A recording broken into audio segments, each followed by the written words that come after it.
Hello, everyone, and welcome to part two of season three, episode 8 of Youth Empowerment Radio. I'm your host, Carmen. This episode continues our conversation with Luke Mickelson, founder of Sleep in Heavenly Peace. If you haven't listened to episode 7, part 1 yet, I highly recommend starting there, as it provides important context for this half of the discussion. In this episode, we explore what child bedlessness is, some of the most common circumstances that lead families to request beds, and the deeper mission behind the nonprofit's work. We also talk about how small moments in life can inspire meaningful action and create real change in your community. Thank you so much for being here. We hope you enjoy part 2 of this conversation. Once you know about something, and I know we all have different passions, right? Some people love the ocean and want to take care of pollution or take care of dogs or cats, which is awesome. We all can't love the same thing, but there is something about kids and kids sleeping on the floor and the impact that the negative impact of kids sleeping on the floor it can be very detrimental. I had a chapter president work in a juvenile detention center, and every week they'd get together with, I don't know, 10 or 20 of them, and they'd have this little group discussion and, kind of almost like a therapy group, right? Well, he attended these. And when he became a chapter president, he said, I went into one of these group chats and I was just curious. Now, I don't know if this is a national statistic. I'm not a statistician, but you can deduct your own reasoning here. He said he went around the room of this 15, 20 group juvenile detention center kids and asked each one of them who didn't have a bed. Growing up, who didn't have a bed? 85% didn't have a bed. Wow. Now, you can take whatever you want with that. But if that isn't a little bit of light shed on how not having a good night's sleep, not having a place that's a sanctuary for you as a young kid, not feeling comfortable or whatnot. Oh, yeah. In your own home, right? How that can develop into some either bad habits, bad decision making, poor friend selection. I mean, all of these things that, I don't know how you quantify that in some sort of, survey, but when you see those kinds of numbers in troubled teens, you can't help but wonder, Well, I that think there's it's, something there. I think it's all connected, like if someone's not sleeping in a bed, I think it's not too far of a reach to Right. be like, oh, maybe they were homeless, or maybe they were bouncing in and out of like foster care, Right. or this and that. And like, but then also, like, even like, I even know like a poor night's sleep, and I know that studies have shown this, like really affects mental health. It affects how Right. you eat. That affects how you interact with people, your Right. ability to do well in school, like like you said. So it's definitely like a ripple effect. 100%. Yeah. Well, I'm 100%. curious, like with these chapters, because I think audience members would really love to know, like, how on the ground this actually works. Like, and you Right. can pick any Yep. state you want. You can even pick You your bet. own state in Idaho. But like, can you walk us through how a typical chapter operates? Absolutely. Very simple, right? So Mm-hmm. when you become a chapter, there's a chapter president and there's various positions within a chapter. There's application manager, volunteer manager, and there's some that they create of their own.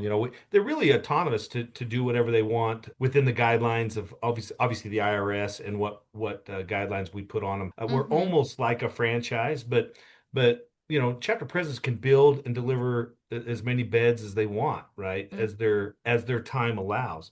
But how we do this work is we find a sponsor, car dealership, real estate company, whatever, right? Because I Mm-hmm. found out that a lot of these organizations, companies nowadays, they want to give back, right? Mm. They don't know how, or they want a team building exercise that if it's a charity, even better. If it can involve 200 people, even better, right? Mm. There's not a lot of charities that offer that kind of service Mm. opportunity. And we do. We can take 20 or 200 people. We're a charity, so their donation goes there. We take care of and schedule all of the volunteer, all the tools, all the wood, the delivery, all of this. They just have to show up, right? Okay. And write a Mm-hmm. check, basically. Yeah.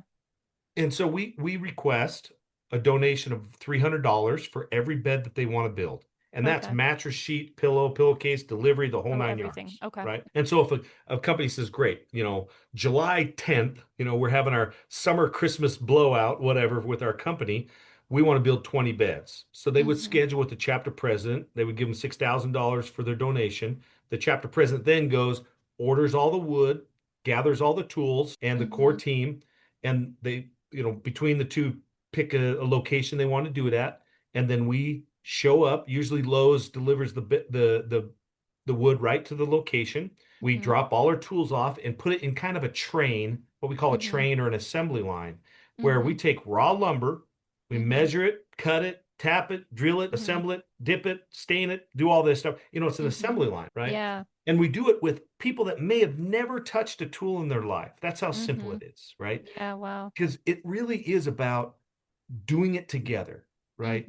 This is where a lot of nonprofits, and you're a nonprofit. I'm going to drop a gold nugget in your lap right now. Yes, it's the welcome. the volunteer experience needs to be just as important as your program, right? Mm, Because if you mhm. didn't have your volunteers, you wouldn't have a program. If we didn't have Mhm. volunteers and chapter presidents that want to build beds for kids, beds wouldn't be made, right? Mhm. And so making that volunteer experience is very important. And the second gold nugget tied into that is people, when they volunteer, they want to feel like they made a difference, right? Mhm. They want to feel like, hey, my efforts were needed. If I didn't show up, this would not have happened, right? Totally. And that has nothing to do with the strength or hardness or effort that went into it, right? I shouldn't Mhm. say nothing. What I mean by that is we sometimes as nonprofit leaders want to make our service for the volunteers to do easy, right? We Mm. want to make it simple and easy. Now, there is a point where it's too simple. There is a Mhm. point where a volunteer shows up on a Saturday morning, you know, uh, uh, uh, uh, which is a sacred time for most us people. Saturday mornings, so if you're gonna schedule your time to do some service, you want to do something, right? You want to feel Mhm. like you made a difference. Right, And right. so when you build beds, right, you're lifting wood and you're screwing things down and you're concentrating, people are counting on you and you're counting on that. I mean, it's just a great volunteer Mhm. experience for people, Mhm. right? And then Yeah. once we're done with the build, which only takes 2, 3 hours, maybe four tops, we take all the finished parts of the beds and take them and put them in a storage unit. And then Mhm. we deliver the beds. And deliveries look like this. So anybody on the planet can go to our website, SHP Mhm. Beds, Okay. and it's going to pop up the closest chapter to you, not some national page. It's the Mhm. closest chapter to you. You're going to see how many beds are needed, how many kids are in need. You're going to see how many beds they built and delivered. You're going Mhm. to see events that's got coming up in that local town. You could donate directly to that chapter. Mhm. Percent of your dollar stays in that chapter for building beds. You can be part of a delivery, right? And or you can apply for a bed either for your own kids or refer a friend across the street or someone 5 states over, right? And Mhm. once a chapter president, if he's accepted they accept a geographical area based on zip code, they Mhm. get all the applications that come to that zip code. Mhm. Then they look at them and they decide, which is the hardest part, right, of being a Okay. chapter I was just gonna president. Is ask, yeah. I've got 300 kids on my waiting list and I got 50 beds, right? Wow. So Yeah. it's very hard to try to select, and it's based on need, not Okay. time. How do they decide? Is there like I'm imagining there's a questionnaire they fill out? Correct. Yeah. Okay. It's not as detailed as I mean, all we require is Mhm. ages. The kid has to be age 3 to 17, Okay. right? They Uh-huh. can't have a bed already. We're not a bed replacement program. There's too many Okay. kids that don't have one, period. Yeah. And we have to have a place to set the bed up in. And of course, they have to have a guardian that has to sign a waiver. But Mhm. those three criteria, 3 to 17, they can't have a bed, right? It's just Mhm. not a replacement, and they have to have a house that we got to set it up in. We don't just Mm. drop off the bed. We actually go in the house and set it up for them. Okay. Most of these families don't have that capability to do that. So those are the criteria, right? Mm. So we'll call an applicant and say, hey, we got, you've been selected. They'll schedule a time. We take four Mhm. to four to six people over to a delivery, and it takes, 20, Mhm. 30 minutes to assemble and make the bed and then to Mhm. watch these kids. It's like when I mentioned before, you can see videos, you can go to our website and see testimonials and pictures all you want. But until you're sitting in the room, right, and you see Mhm. little Johnny who's hiding behind mom, because Mm. these strange people are in a room making all sorts of racket. And once he realizes it's a bed, Mm. he'll come out from behind mom, and that apprehension turns into appreciation pretty quick. Yeah. And then Yeah. they grab a drill and they start wanting to help put together the bed. It's the craziest thing. And it'll be 3 o'clock in the afternoon, and they climb into bed to go to sleep because they've never had one. Mhm. I mean, it Yeah. just is Yeah. the most amazing thing. I can really relate to that feeling. Growing up, I grew up in a big family and we really didn't have a lot. And I remember Christmas time was always, I grew up with 10 siblings.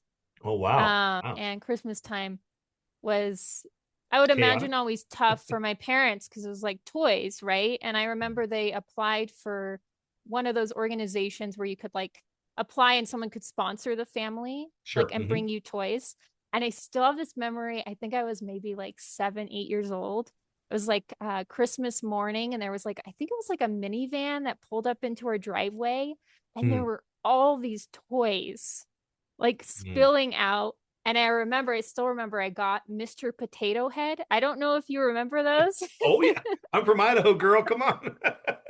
And you could like take the eyes off and Oh like the yeah. lips off and like put whatever you wanted on it. Oh yeah.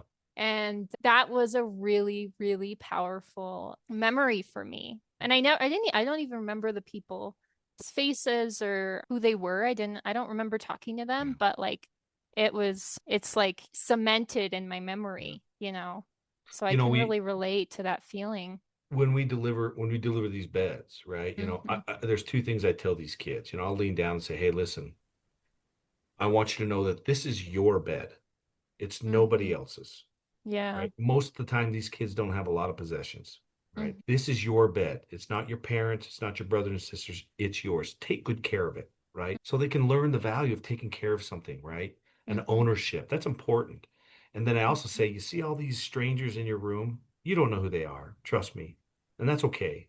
But Hmm. they love you. And they love you so much that they want to build and deliver this bed to you. And I Hmm. want those kids to know, listen, they have their parents, but they have a community that's behind them. Hmm. It's filled with amazing people that really care about them. And I think that's important, right? And like you said, you might not remember the people, but you Right. probably remember the feeling, and you remember Yes. that there was people that helped, right? And all these little tiny moments that happen in life, right? These moments of weird or sudden or unexpected inspiration to go and help somewhere. Too often, and I'm no different than anybody else, too often we dismiss these tiny moments, right? We're Hmm. too busy. Someone else is doing it. It won't make Hmm. that big of a difference, whatever, right? I'm telling you this right now from a guy that acted on a very, very small, tiny moment, right? Now, you might not change the world, but you're going to change someone's world. And that Hmm. someone might just be you. And that's Hmm. okay. Yeah. I'm curious, like, because earlier in the conversation, you were talking about how you didn't realize bedlessness was a thing. And when you talk to other people, and even now, a large part of your work is like advocating for it and Mhm. um, helping people understand that it is an issue in our country. And I'm curious, you can talk about your personal experience with this, but also what you hear from others. Like, why do you think that is? And the reason I ask is because we run into a similar thing with our nonprofit. We do a lot of work housing young people in rural Colorado that are Mm, homeless. sure. And many people in the community, when we talk to them about there are young people here that are homeless, they don't believe us Right. because they don't see it. It looks very different than it does in like an urban metro area where Mhm. you might see people camping on sidewalks and streets. Mm. And in rural areas, you can see that, but for the most part, you see a lot of like couch surfing, which is where like Yeah. young Oh yeah. people move from friend's couch to Friends friend's to friends. couch, or like camping and things like that. And so it's just not as visible. And that's one thing that we're up against. And so I'm curious if y'all have had like a similar struggle, or why people You just don't realize it's a know, thing. right. Child bedlessness, as shocking as this is going to sound, right? And I still listen. These are what's the word? We're not statisticians. These are statistics. Yes. That's what I'm trying to think of. Yes. I was like, I These are think you were saying the right Yeah, I thing. was I was going there. These are statistics that we created, and we're not Hmm. statisticians, right? Only Hmm. over the last 14 years of what we've seen and the population versus the applications and blah blah blah. It's greater than 3% of the total population. Total. So if you're in a Wow. town of not 100,000 kids, but 100,000 people, there Hmm. are 3,000 kids sleeping on the floor. There are 12.6 something like that million kids that live under the poverty line that most of them don't have beds. I mean, Mm. 12 million. That's almost 13 million kids in our country right now. And as you and I sit here and talk, and Hmm. everybody that's home listening, right now, there is 150,000 kids that are sleeping on the floor just just in our open cases, right? Mm. Wow. And the sad reality is we only we only cover 28%. So if we're sitting on 150,000 kids in our open cases right now at 28%, I mean, it doesn't take rocket science to realize how bad this problem is, right? Mm-hmm. And when I started realizing child bedlessness was a big deal, two things happened that made me really, well, at least shed a little light on it, right? The first one was when we started becoming or wanted to become a nonprofit. Well, I Mm-hmm. did what anybody else would do, try to go find another nonprofit that's providing beds for kids and, try to see how they did it and blah, blah, blah. I found one in the Wow. entire country, one Where was nonprofit. this? It was called Beds for Kids, which I thought was a great name because my first Uh-huh. name was Babes or Beds for Babes, which is Uh-huh. not a good Google search, by the way. Yeah, it That does. lasted about 2 seconds. But they were in North Carolina and I was in Idaho. I mean, it's clear across the country, and I actually talked to the founder a little bit, but that was shocker one. I'm like, holy crap! I mean, how many food kitchens do you know? How many shelters? There's tons of them, but Hmm. no bed providing organization. Yeah, And wow. then the second thing that happened was I started getting calls from Child Protective Services, foster care, Mm. a CASA, all these agencies that help either transition homelessness or foster care or these types of situations. I Mm-hmm. was like their best friend. Like I was their favorite guy. They'd call me Mm-hmm. up and I didn't know why until one of them said, Luke, you don't realize providing a bed for a child in these circumstances is oftentimes the hardest thing for them to do, Mm. Why which blew is me that? away.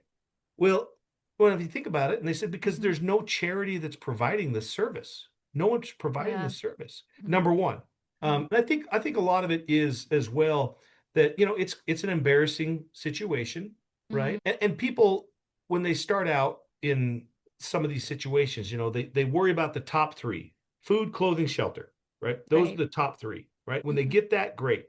Everything else becomes somewhat of a luxury, right? So if you Hmm. don't have agencies that provide these quote luxuries, right? Hmm. They're not going to get it, right? Hmm. They're going to spend their time somewhere else. And that's one of the only reasons why I think it happens. I mean, child bedlessness, it to some degree doesn't know or care about economics. It doesn't care about race or religion or ethnicity or politics. It doesn't care about any of that. It just Hmm. knows hardship.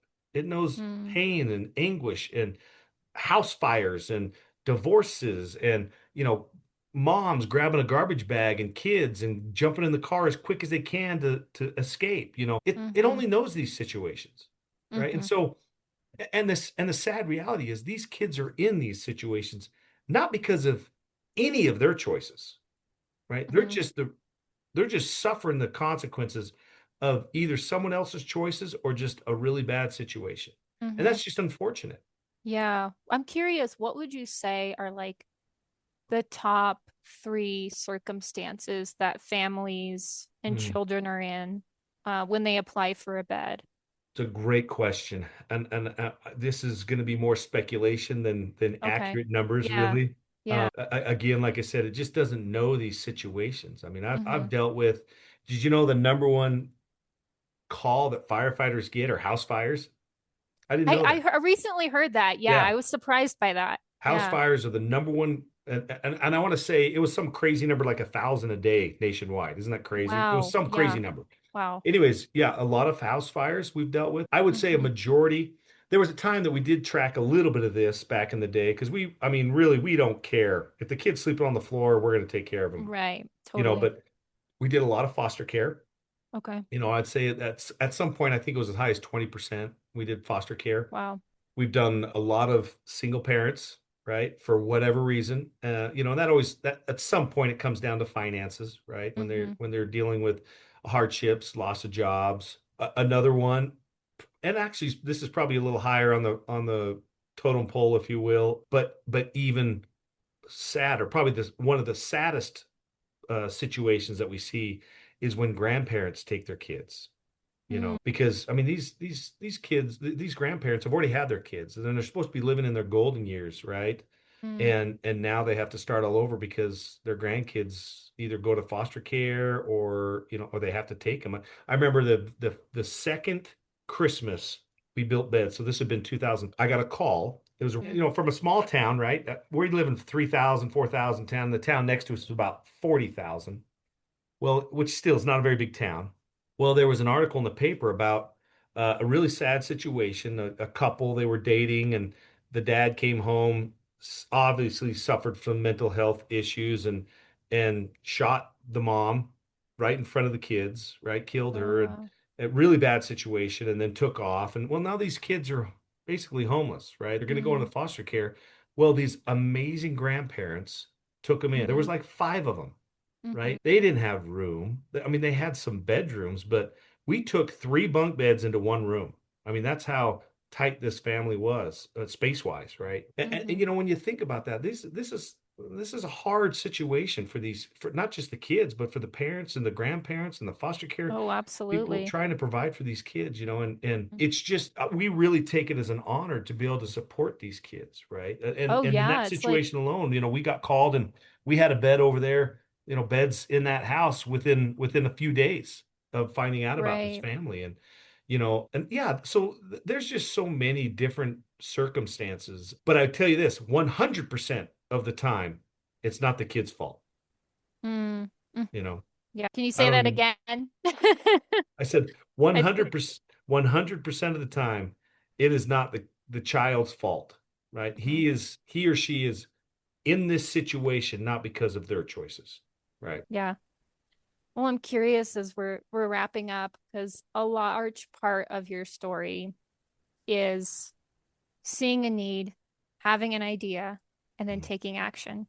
Correct. And I know a lot of young people, even myself included, and adults, I mean everybody at every age, sees a need or an issue and they're like, I know exactly how I might solve this or combat this. But then the action part is where we Mm-hmm. get stuck. And I'm Mm-hmm. really curious because you've in a way kind of done it, and I'm Yeah. curious like what your advice or Oh, feedback is on like how to kind of like really take yeah. that leap forward. Thank you for asking this question. In fact, I do a lot of speaking tours. I have a tour right now called the Tiny Moments Tour, right? Mm-hmm. And where I go to speak to, as small as K through 12, and as high as either colleges or small business conferences. And I Mm-hmm. teach them, listen, the Tiny Moments Tour is all about exactly what you said, right? Mm-hmm. You see a problem and then you feel it, right? And then you act on it, repeat it, and then you share it. When you Mm-hmm. do these 5 steps, like I did, that's where you're going to find a passion that will create and turn into your purpose, right? Now, listen, we all want to make changes. We all want to change. We all want to do better. We all want to live a better life, an impact in the world we're going to eventually leave behind, right? And that's Mm-hmm. good. We need to have the desire to change. But it's the next step that's the Mm-hmm. most critical, which is the desire to act. So here we are sitting wanting to change. And what do we do to change? I mean, we read self-help books, we read motivational speeches and listen to all these things that motivate us, and they increase the desire to change, which is awesome. But not a lot of them teach you the desire or to increase the desire to act on Mm-hmm. these tiny moments. Right. And that's why I teach people, young people, listen, when you see it and feel it, right? Act on it. It Mm-hmm. again, it might not change the world, right? It might be something as simple as mowing your neighbor's lawn or helping a lady across the road, or stopping when someone's off the side of the road and seeing if they need help, right? These tiny acts are practice, right? We if we're going to read the self-help book, we need to practice acting on some of the things we learn from them. Yeah, I like And you that. know what? And I think what happens too, and I'm no different, right? I've acted on tiny moments. Nothing happened. Okay, I guess nothing happened, right? But what really does happen is now you get a taste of how it feels to serve. You get a taste of how it feels to act on something.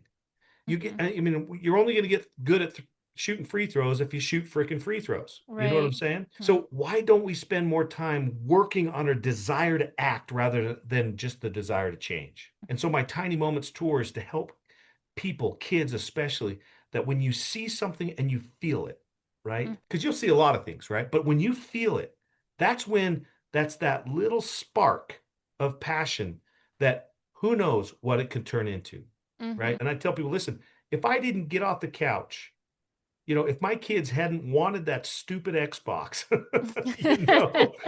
my desire to act might not have been very strong. But when it hit me just right, it launched my desire. Almost to the point where I didn't care about change anymore. I was going to make something happen. My desire to act skyrocketed. That's what got me off the couch without even thinking. It's what got me in the garage without telling anybody, right? I wanted to make a difference for my kids.